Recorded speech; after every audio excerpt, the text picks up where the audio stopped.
कीजिए, याद रखिए। आप कौन से रोजे रखेंगे? आप सबसे पहले रमजान गए तो फर्ज रोजे थे, उसके बाद फौरन क्या कौन सा महीना आएगा? शव्वाल। तो शव्वाल में कितने रखेंगे? इंशाल्लाह 6 रोजे। इसलिए शव्वाल के 6 रोजे अगर आप रखेंगे रमजान के बाद तो बेनिफिट क्या मिलेंगे आपको? नबी अकरम सल्लल्लाहु अलैहि वसल्लम फरमाया, मैं हदीसों के मफहूम रखता हूँ आपके सामने, कि जो शख्स रमजान के रोजे रखे उसके बाद शव्वाल के 6 रोजे रखे, चाहे एक साथ रखे चाहे अलग अलग रखे, मतलब एक के बाद एक कंटिन्यूस रखे, या फिर कभी एक रखा फिर उसके 2-3 बाद दूसरा रखा, फिर ऐसा महीने के अंदर शव्वाल के पूरे मंथ में, तो उसको गोया उसने साल भर रोजे रखे। और कैसे? रमजान का 1 महीना और ऊपर के 6 हुए तकरीबन 36 रोजे होते हैं अप्रोक्सीमेटली, या 35 या 36 रोजे होते हैं। और अल्लाह ताला अमाल को जो इंसान करता है उसको 10 तक बढ़ा देता है। तो अगर आपने ये 6 रोजे रख लिए तो गोया आपने पूरा साल रोजे रखे, मतलब 360 दिन रोजे रखे। हम 5 वक्त नमाज पढ़ते, अजर कितने का मिलता है हमको? 50 नमाजों का।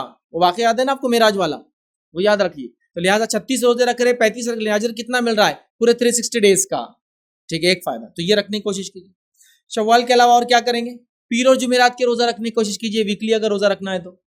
मंडे और थर्सडे का रोजा रखिए, पीर और जुमेरात का वीकली रोजा याद रखिए, इसको रखने की कोशिश कीजिए आप। और ये नबी अकरम सल्लल्लाहु अलैहि वसल्लम हमेशा रखते थे, ये वीकली रोजा है समझो। शव्वाल का रोजा तो मंथ के हिसाब से जुड़ा हुआ अटैच, शव्वाल के बाद आप ये 6 रोजे नहीं रख सकते, याद रखिए। लेकिन वीकली ये 2 रोजे नबी अकरम सल्लल्लाहु अलैहि वसल्लम, ये कीजिए आप। इसके अलावा आपको करना है तो जिलहिज्जा की इब्तिदाई 9 दिनों के रोजे नबी अकरम सल्लल्लाहु अलैहि वसल्लम रखते थे।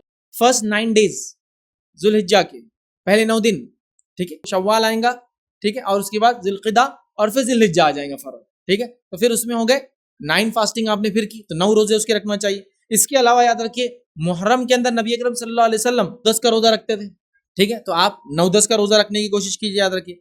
इसके अलावा आपको रखना है तो हर चांद की 13, 14 और 15, इसको बोलते हैं अय्याम 20, अय्याम 20 के रोजे रखिए, 13, 14 और 15, 13, 14 और 15 ये भी रखी। नबी अकरम सल्लल्लाहु अलैहि वसल्लम इसकी फजीलत क्या बताया आपने मालूम? आपने फजीलत बताई, जो शख्स ये 3 रोजे रखे हर महीने, गोया उसने पूरा साल रोजे रखा।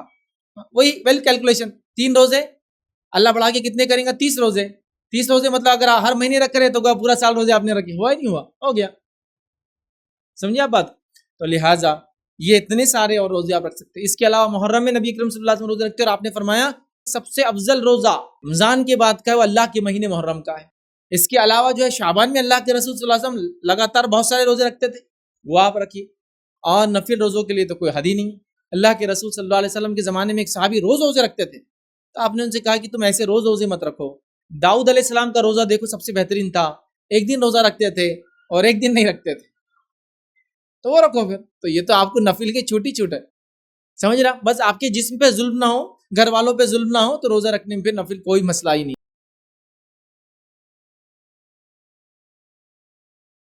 अस्सलाम वालेकुम। आप भी हमारे इस काम में ताउन करें अपनी ज़कात व सदक़ात के ज़रिए। डोनेशन डिटेल्स के लिए डोनेट पर क्लिक करें। अगर आपको हमारे वीडियोज़ पसंद आए हैं तो इसे शेयर करें और सबके हक़दार बनें। रोज़ाना हमारे वीडियोज़ को पाने के लिए हमारे यूट्यूब चैनल को सब्सक्राइब करें और बेल आइकन दबाएं। हमसे दीगर सोशल मीडिया पर जुड़ने के लिए वीडियो में दिए गए आईडी को सर्च करें। जज़ाकल्लाह।